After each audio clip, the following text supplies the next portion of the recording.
স্বয়ং আল্লাহ, জিবরিল, সালেহুল মুমিনিন এবং কিছু ফেরেশতা।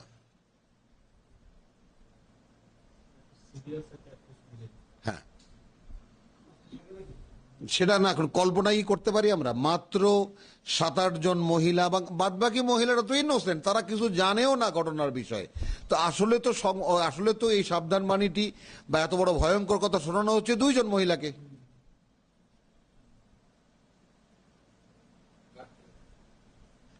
মা আয়েশা এবং মা হাফসা রাদিয়াল্লাহু তাআলা আনহু।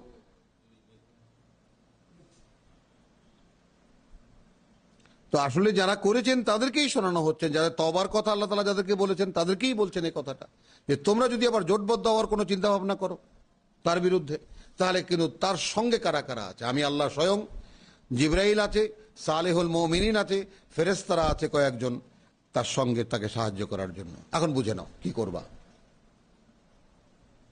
এখন দেখো, লাকাদ কানা লাকুম ফি রাসূলিল্লাহি উসওয়াতুন হাসানা, তোমাদের জন্য সুস্পষ্ট অনুসরণীয় ব্যক্তিত্ব বা নমুনা মানুষকে তোমাদের রসুল, তার মধ্যেই তোমাদের জীবনের অনুসরণীয় সবকিছু। ফি রসুলিল্লাহ, আল্লাহর রসুলের মধ্যে। ঠিক আছে, তাহলে এখন আমরা যদি আল্লাহ রসুলের উম্মাহ হিসেবে দাবি করি যে আমরা তার অনুসারী, তাহলে এই যে একটি সুন্নত আল্লাহ দেখালেন, আল্লাহর সুন্নত এবং রসুলের সুন্নত। কারণ সুন্নত তো কোরআনে রসুলের সুন্নত বলে কোনো শব্দ তো নেই, আছে সুন্নাতুল্লাহ। সুন্নতে রসুল বলে কোনো শব্দ কোরআনে নেই। তো সুন্নাতুল্লাহ আছে। তো সুন্নাতুল্লাহ যেটা আল্লাহ দেখাচ্ছেন, যে স্ত্রীকে হুমকে দিতে গেলে তখন বলতে হবে আমার সঙ্গে আল্লাহ আছেন, স্বয়ং জিবরিল আছেন, এবং সালেহুল মুমিনিন যারা বিশ্বাসী, যারা বিশুদ্ধ রকম বিশ্বাসী, যারা পরীক্ষিত বিশ্বাসী যারা, তারা আছেন, এবং মানে গণ্যমান্য কিছু ফেরেশতাও আমার সঙ্গে আছে। এই কথা বলার মতো কোনো যোগ্যতা কি আমরা রাখি?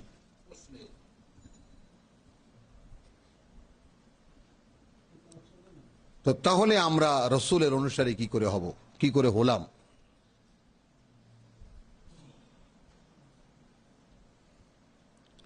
আসা রাব্বুহু ইন তাল্লাকাকুন্না আন ইউবদিলাহু আজওয়াজান খায়রান মিনকুন্না। থামেননি আল্লাহ, মানে আরো কত বড় এবার একদম নেমে এসেছেন তাদের কাছে। হতে পারে তার সৃষ্টিকর্তা প্রতিপালক যদি সে তোমাদেরকে তালাক দিয়ে দেয়, তাহলে তিনি বদলে দেবেন তার জন্য এমন সমস্ত স্ত্রী যা তোমাদের চাইতে উত্তম হবে। এবং সে কিরকম কম্পারিজনটা হচ্ছে? মুসলিমাতিন, তাহলে নিশ্চয়ই তারা সেই মুহূর্তে ছিলেন না। ওয়া মুমিনাতিন, নিশ্চয়ই তারা সেই মুহূর্তে ছিলেন না। ওয়া কানিতাতিন, এবং বিনীতা, প্রতি অন্ত প্রাণা যেটাকে আমরা বাংলায় বলি। ওয়া তাইবাতিন, এবং প্রতিটি মুহুর্মুহু আল্লাহর দিকে প্রত্যাবর্তনকারী, অর্থাৎ কোনো ভুল হয়ে গেছে আল্লাহর কাছে আস্তাগফিরুল্লাহ রাব্বি মিন কুল্লি যামবিন ওয়া আতুবু ইলাইহি, তওবাকারিনী, আবিদাতিন, এবং আল্লাহর ইবাদাতে বা আল্লাহর দাসত্বে নিবেদিতা, সায়েহাতিন, কৃচ্ছতা সাধনকারিণী, ওয়া সাইয়্যিবাতিন ওয়া আবকারান, এখানে অকুমারী হোক বা কুমারী হোক। মানে প্রত্যেকটি আয়াত এত বড় বড়, এত ভারী ভারী, যে এটা যদি 12 করে একখানা আয়াত পড়া যায় তবে আত্মস্থ হয়।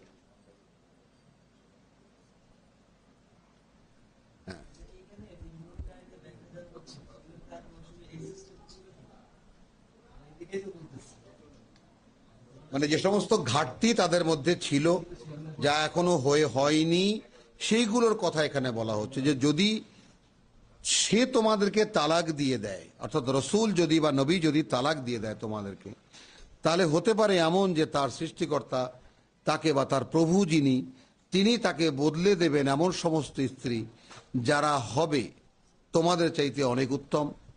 কিরকম হবে? তারা সম্পূর্ণ সমর্পিতা হবে। মুসলিমাতিন, মুমিনাতিন, পরিপূর্ণ বিশ্বাসী আল্লাহ এবং আল্লাহ রসুলে, আল্লাহর কিতাবে। কানিতাতিন, বিনীতা হবে, স্বামী অন্তপ্রাণ যেটাকে বলেছি, যে স্বামী যা বলেছেন স্বামীর আদেশের অনুগত। তায়েবাতিন, তাই না? এই তওবাকারিনী আর তায়েবুন আমাদের পুরুষদের মধ্যেও আল্লাহ তাআলা বলেছেন আর তায়েবুন। তো তায়েবুন কথাটার মানে কি? অর্থাৎ অফেন অ্যান্ড অফেন, সারাদিন মানুষ আমরা যারা ভুল ত্রুটি অনেক কিছু নিয়ে আমরা থাকি, করেই বসি আমরা, কিন্তু একটা ভুল করার সঙ্গে সঙ্গে হ্যাঁ আল্লাহর কথা যার মনে পড়ে এবং সঙ্গে সঙ্গে যে তার কাছে ক্ষমা প্রার্থী হয়, প্রভু আমার একটা ভুল হয়ে গেছে। আবিদাতিন, আল্লাহ তাআলার দাসত্বের অনুগত। সায়েহাতিন, কৃচ্ছতা সাধনকারিণী, অর্থাৎ যা পেয়েছি যতটুকু যা আছে অতটুকুতেই সন্তুষ্ট। সাইয়্যিবাতিন ওয়া আবকার, হ্যাঁ অকুমারী এবং কুমারী। ইয়া আইয়ুহাল্লাযীনা আমানু, আমি এই কথাটা এরকম ভেঙে ভেঙে এই জন্য বললাম যে কোরআনে এই যে আয়াত কখানা আমরা পড়লাম এর প্রতিটি কথা, রসুল তো এখন আর নেই, আছেন? তিনি তো নেই, আজ থেকে ১৫০০ বছর আগে তিনি অতীত হয়ে গেছেন। তার সেই স্ত্রীরাও নেই, তারা অতীত হয়ে গেছেন। কিন্তু তার এবং তাদের স্ত্রীদের পারস্পরিক যে সম্পর্কের কথা, সেই কথাগুলো আজ আমাদের পাঠ্য কেন?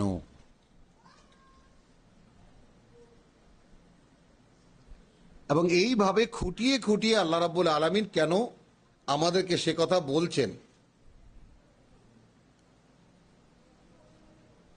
মানে কি কি ঘাটতি ছিল রসুলের স্ত্রীদের মধ্যে এবং কোন কোন ঘটনার সময় কি কি অবস্থা হয়েছিল সেগুলো আমাদেরকে কেন বলছেন?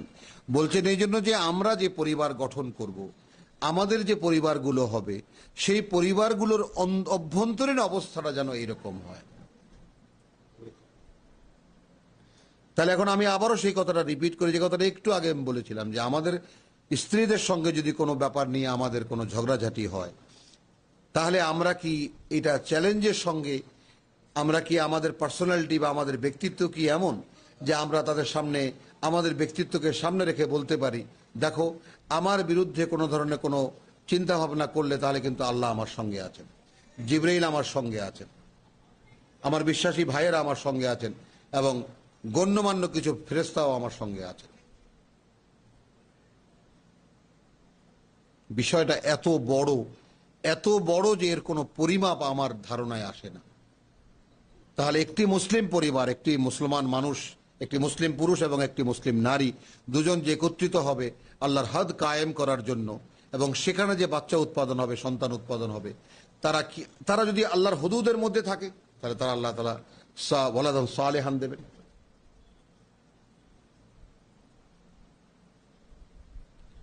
ইয়া আইয়ুহাল্লাযীনা আমানু কু আনফুসাকুম ওয়া আহলিকুম নারান। কথা হচ্ছিল রসুল এবং তার স্ত্রীদেরকে নিয়ে ছোট্ট একটি ঘটনা, ছোট্ট একটি কথা।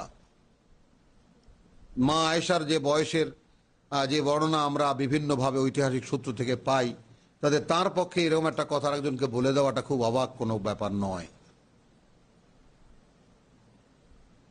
খুবই স্বাভাবিক একটা ব্যাপার। যাই হোক না কেন, খুবই স্বাভাবিক একটা ব্যাপার। তো সেইটা নিয়ে আল্লাহ রাব্বুল আলামিন এত ভয়ঙ্কর হুমকি দিলেন যে এটা ধারণ করাই তো আমাদের পক্ষে, হজম করাই তো যাচ্ছে না।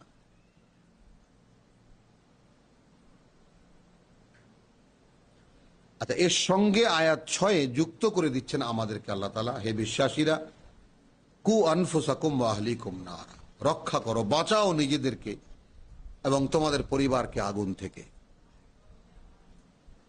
এর আগে কিন্তু পরিবারকে আগুন থেকে বাঁচাবার পদ্ধতি আল্লাহ দিলেন।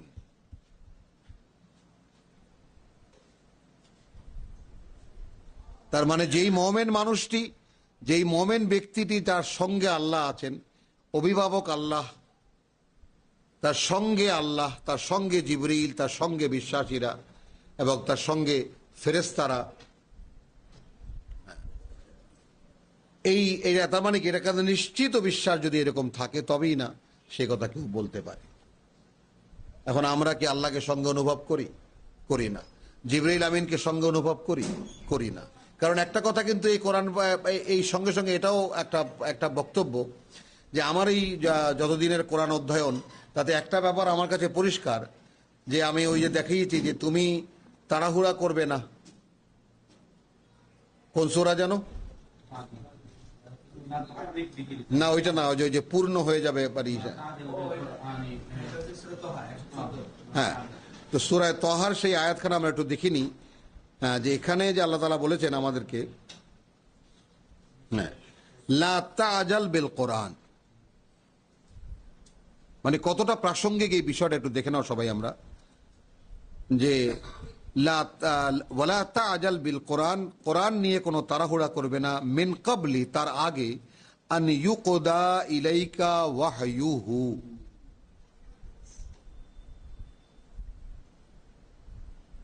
অর্থাৎ আমরা একখানা আয়াত পড়ছি, সেই আয়াতের মানে সুস্পষ্ট বোধ যা, সেটা যতক্ষণ পর্যন্ত আমার আত্মস্থ না হচ্ছে, আমার বোধ বিবেচনার সঙ্গে সেট হয়ে না যাচ্ছে, ততক্ষণে আর এক আয়াত পড়তে যাওয়াটা বোধহয় ঠিক নয়।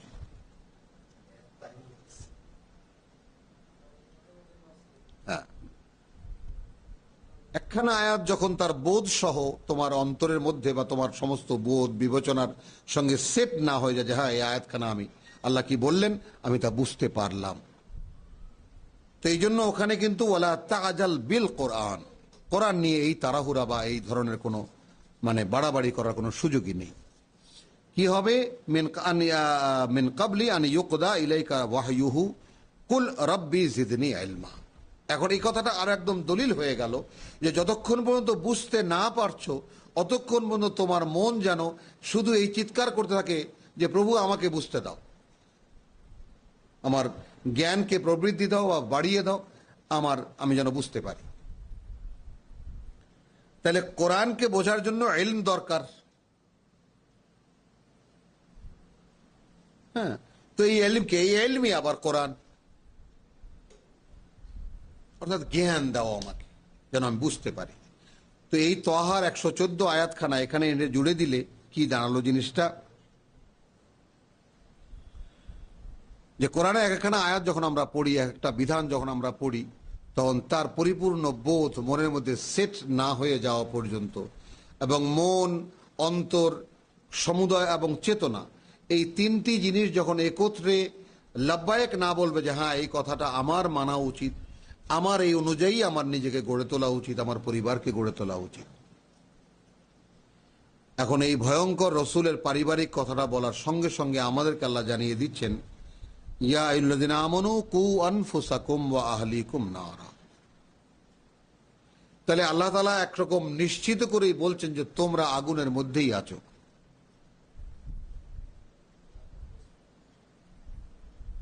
আয়াতের ধরন বলছে যে তোমরা তো আগুনের মধ্যেই আছো, এখন রক্ষা করো নিজেদেরকে সেই আগুন থেকে। ওয়াকুদুহা নাস ওয়াল হিজারা, যে আগুনের জ্বালানি মানুষ এবং পাথর। আলাইহা মালাইকাতুন গিলাযুন শিদাদ, সেই জাহান্নামের উপরে বা সেই জাহান্নামের প্রহরী যারা আছে, এমন ফেরেশতারা যারা অত্যন্ত কঠিন হৃদয়।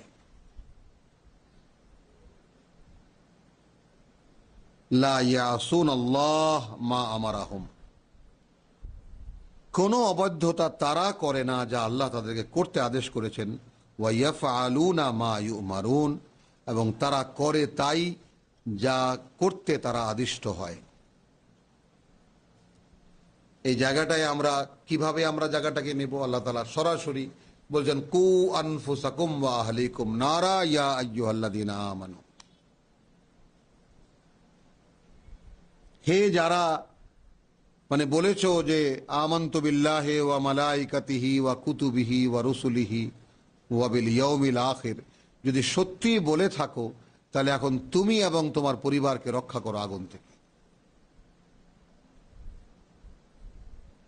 কোন আগুন? যার জ্বালানি পাথর এবং মানুষ, যার জ্বালানি।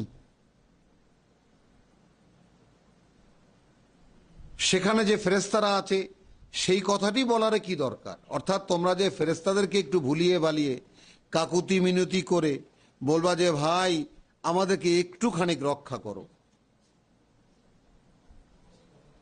মানে আমরা এই পৃথিবীতে মনে করেন যে এই যে জেলখানায় যারা বড় বড় নেতা আছেন, মহান মহান নেতারাও আছেন জেলখানায়, তারাও জেলের মধ্যে একটা ফ্যাসিলিটি ব্যবস্থা করে নেন। কিছু না, সামান্য কিছু পয়সা খরচ করলে জেলখানাকেই ওখানে একটা বিরাট রাজত্ব বানিয়ে নেওয়া যায়। তো আমরা তো সেই দুনিয়ায় অভ্যস্ত, কাজেই তোমরা এমনটা মনে করে বসো না যে সেই জাহান্নামে এমন কোনো সুযোগ তোমরা পাবে যে তার প্রহরী যারা থাকবে, সংগ্রহ রক্ষক যারা থাকবে, তাদেরকে তোমরা ভুলিয়ে ভালিয়ে কাকুতি মিনতি করে কোনো ধরনের কোনো মানে রিল্যাক্স তোমরা সেখান থেকে বের করতে পারবে।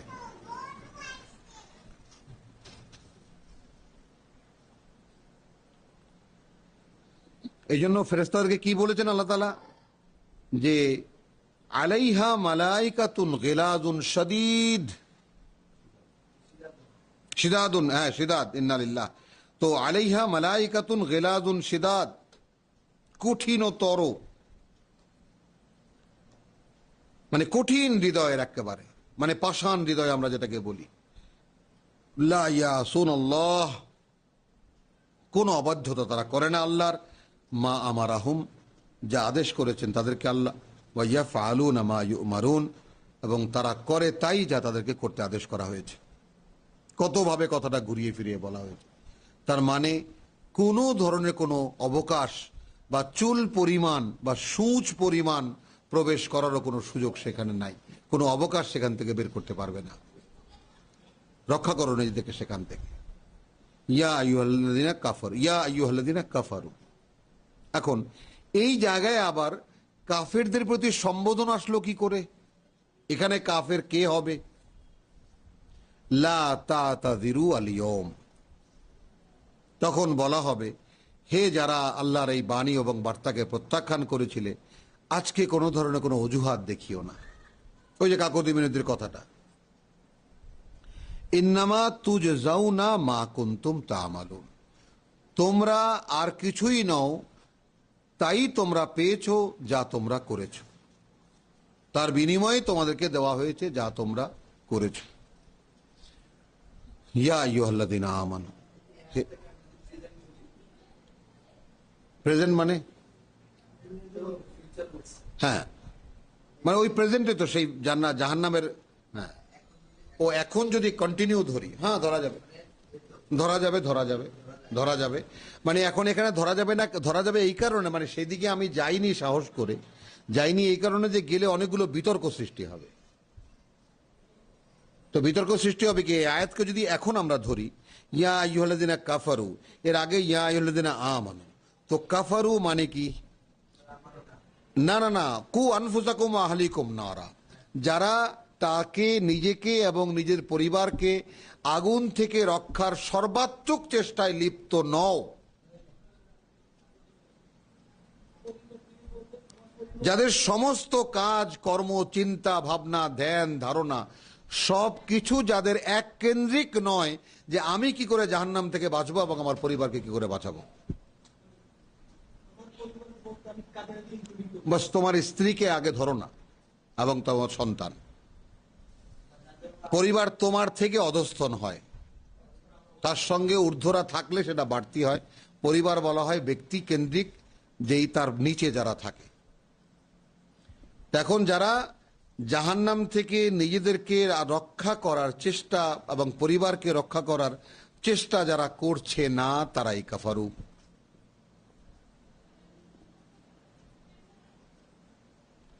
ইয়া আইয়ুহাল্লাযীনা কাফারু লা তা'তাযিরু আল ইয়াওম, তো তারা সেই দিন, যারা আমরা বেখেয়াল, এখন যারা আমরা আছি অন্যান্য কাজে, দুনিয়া তৈরি করার কাজে মহাব্যস্ত আমরা,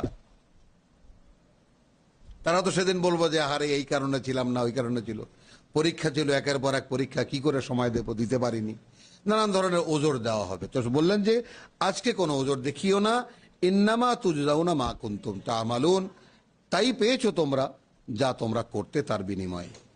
ইয়া আইয়ুহাল্লাযীনা আমানু তুবু ইলাল্লাহি তাওবাতান নাসুহা,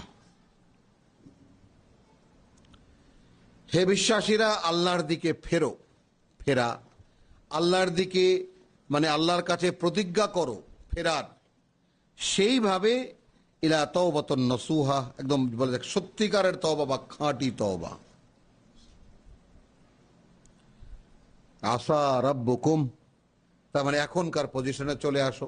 আমরা যে যেখানে দাঁড়িয়ে আছি, যে যেভাবে আছি, একটা ব্যাপার তো আমরা এখানে উপস্থিত সবাই একদম প্রকাশ্যে স্বীকার করব যে আমরা কেউ অন্তত এই কাজে দিনে একটি মিনিট তো দূরের কথা একটি সেকেন্ডও ব্যয় করি না যে আমি এবং আমার স্ত্রী বা আমার পরিবার পরিজনকে কি করে জাহান্নাম থেকে মুক্ত করব।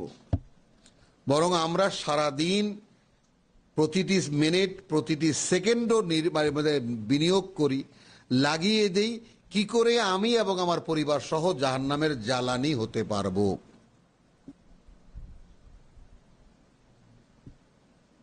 তার চেষ্টায় ব্যস্ত। আল্লাহ বলছেন সেখান থেকে উদ্ধার করো নিজেকে, বাঁচাও নিজেদেরকে, আর আমরা সেখানে ঢোকার জন্য, সেখানকার জ্বালানি হওয়ার জন্য আমাদের সমস্ত চেষ্টা, যোগ্যতা, প্রতিভা, যা কিছু আল্লাহ দিয়েছিলেন, মেধা, সব সেখানে নিয়োগ করছি কি করে সেখানকার জ্বালানি হব। তো আবার আল্লাহ তাআলা বলছেন ইয়া আইয়ুহাল্লাযীনা আমানু তুবু ইলাল্লাহ, হে বিশ্বাসীরা তওবা করো আল্লাহর কাছে, ফেরো আল্লাহর দিকে। তাওবাতান নাসুহা, ঠিক যেভাবে ফেরা দাবি করে, ফেরা সে যেন দেখে বলে যে হ্যাঁ সে সত্যিই ফিরেছে। আসা রাব্বুকুম আন ইউকাফিরা আনকুম সাইয়্যাতিকুম, দেখো হতে পারে এমন আপেক্ষিক কথা যে তোমাদের যিনি সৃষ্টিকর্তা প্রতিপালক যদি ফেরো তাহলে তিনি দূর করে দেবেন তোমাদের মধ্যে থেকে, তোমাদের ভেতর থেকে, তোমাদের অস্তিত্বের মধ্যে থেকে যেই মন্দ প্রবণতাগুলো, সেগুলো তিনি দূর করে দেবেন। ওয়া ইউদখিলাকুম জান্নাতিন তাজরি মিন তাহতিহাল আনহার, যাবেন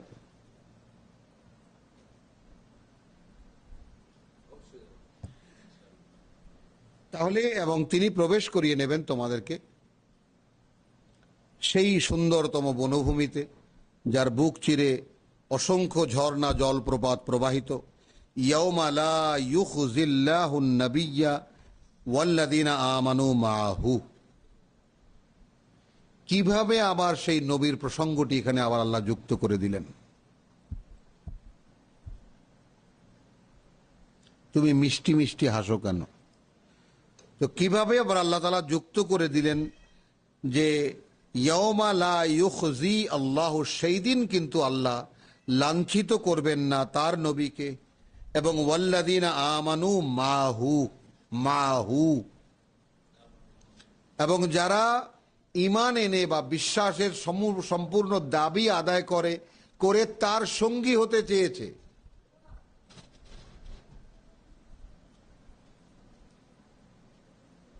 কারণ আমরা তো প্রতিদিনই বলছি ইহদিনা সিরাতাল মুস্তাকিম সিরাতাল্লাযীনা আনআমতা আলাইহিম।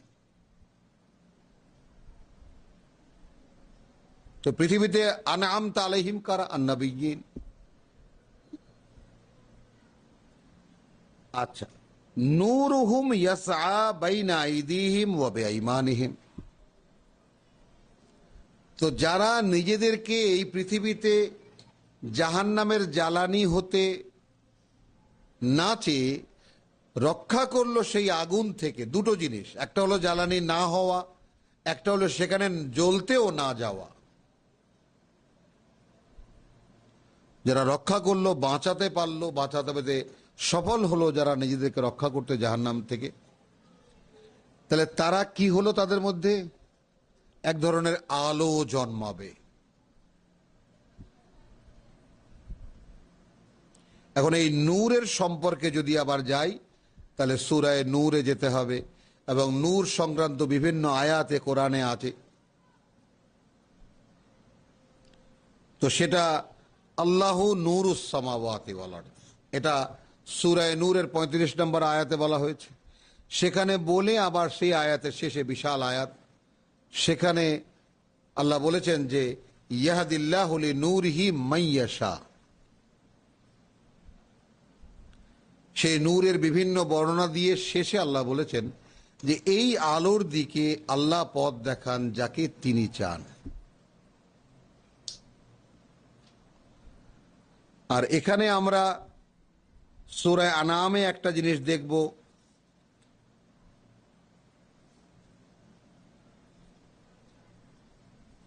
আনাম না, হ্যাঁ না মাত ইনকা 122, হ্যাঁ আওয়ামান কানা মাইতাতান, মানে নূরের বিষয়টা একটু স্পষ্ট করার জন্য, কারণ এখানে খুব জটিল ভাবে আছে, এটা একটু স্পষ্ট করার দাবি রাখে।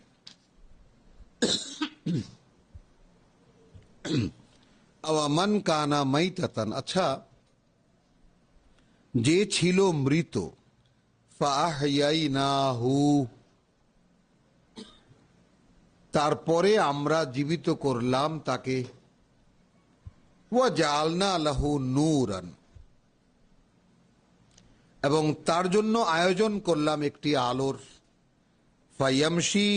ইয়ামশি বিহি ফিন্নাস, সে এখন চলছে সেই আলো দিয়ে মানুষের মধ্যে।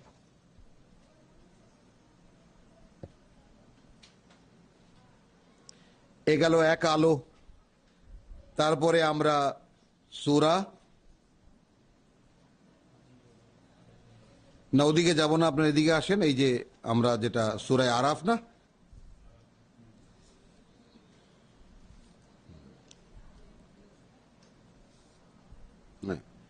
সূরা আরাফের 125-এ আসেন। এখান থেকে আমরা আরেকটা জায়গায় যাব, ফামান ইউরিদিল্লাহ, এখন সে যার ক্ষেত্রে আল্লাহ ইচ্ছা করলেন, চাইলেন, আন ইয়াহদিয়াহু, যে তিনি তাকে পথ দেখাবেন, ইয়াশরাহ সাদরাহু লিল ইসলাম, আনামেরই 125। তাহলে তিনি খুলে দেন তার অন্তরকে, কি করে আল্লাহতে সম্পূর্ণ সমর্পিত হতে হবে। এখন এর সঙ্গে আপনি জুড়ে নেবেন, এখানে তো হলো, এখানে নূর এলো না, আসলো ইসলাম। এখন এই ইসলাম আফামান,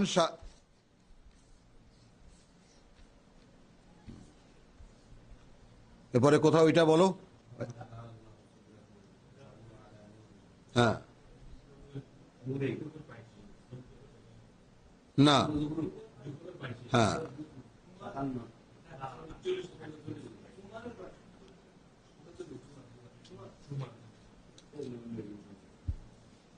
হ্যাঁ 39-এর 22-এ আছে।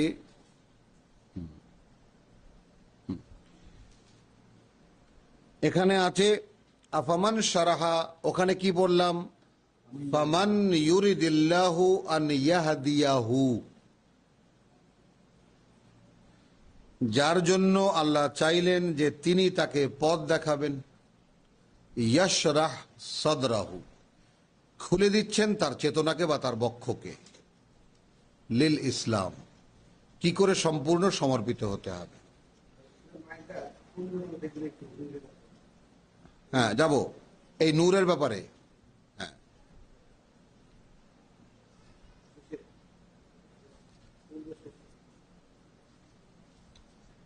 মায়দার,